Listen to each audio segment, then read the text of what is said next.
The Canadian province of Ontario has a population of more than 12.5 million. People there can spend their money on all the best things in life: food, wine, cars, homes, everything, except their own bodies. That's because private health care is outlawed in Ontario. Under their single-payer system, only the government can pay for medically necessary care. But that's okay, say some, because you shouldn't have to worry about money when you need health care. And that makes single-payer systems more compassionate and caring than the partial free market system in the United States. So how compassionate and caring are single-payer healthcare systems? They don't care how long you wait, you'll get to you sooner or later. But it's free. It's free. Lindsay McCreath, a retired body shop owner from Newmarket, Ontario, began having headaches and had a seizure in January of 2006. Both he and his doctor suspected a possible brain tumor. He needed an MRI fast. How long was the wait? 4 months before we could get our first MRI here in Ontario.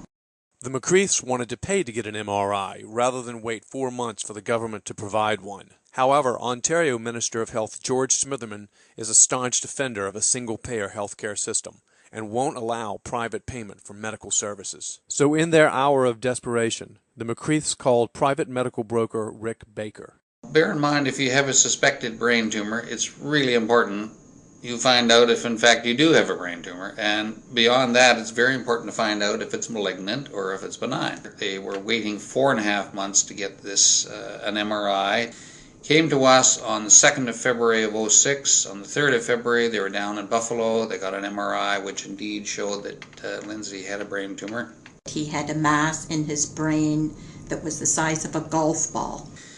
He came back to Canada with his MRI in his hand, went to see his family doctor. He was given a May the 27th date to see a neurosurgeon. Now this is back on the 3rd of February. I was angry at the waiting of 3 months. He didn't want to wait till May the 27th, knowing he had a tumor. So I got on the phone to Timely Medical, Mr. Rick Baker again. Once again, we went back to Buffalo. The surgery was scheduled for within a week's time. Our GP said go. Lindsay McCreath got his brain surgery in the U.S. The results of the biopsy? Cancer. Luckily, a well-contained grade 2 astrocytoma tumor. If that had been a class 4 astrocytoma tumor, he would not have made it. He would not have lasted 8 months. He would have, in all likelihood, have died. We compressed the whole process from the MRI to the consultation to the biopsy to the surgery in 4.5 weeks. Lindsay's doctor, family doctor of 35 years, Dr. McGee, estimated he might have waited as long as 8 months. My father passed away a few months before this happened, so we happened to have the money there.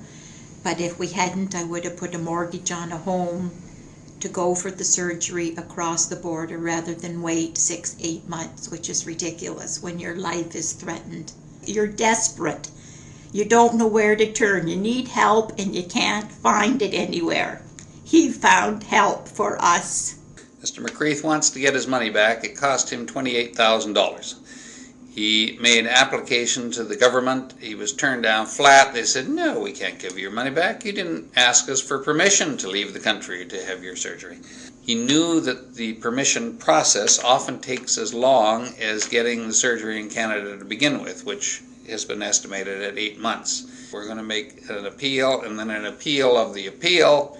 We are putting the government of Ontario on notice that if they do not look favorably on Mr. McCreath's application for a repayment of his $28,000, we are going to take this as far as we have to get justice for our client, even if it means a Supreme Court lawsuit. In 2005, physician Jacques Chauly and patient George Zeliotis challenged Quebec's ban on private health insurance. Their lawsuit went all the way to the Canadian Supreme Court, and they won. Mr. Baker's lawsuit against Ontario on behalf of the McCreaths may also fare well in the courts. Isn't it ironic that while the Canadian government's monopoly on health care is slowly crumbling in the face of widespread suffering, liberal Democrats in the U.S. are pushing to adopt a system much like the one that has failed so miserably in Canada? Now, I understand that there is a movement afoot in the U.S. by in certain circles to try and duplicate the Canadian system in the U.S., trying to adopt a single payer system in the U.S. Then where will I send my clients? I'll have nowhere to send my clients. Your hospitals will be backed up. You people will be waiting 2 and 3 years for surgeries. I'll have nowhere to send Canadians.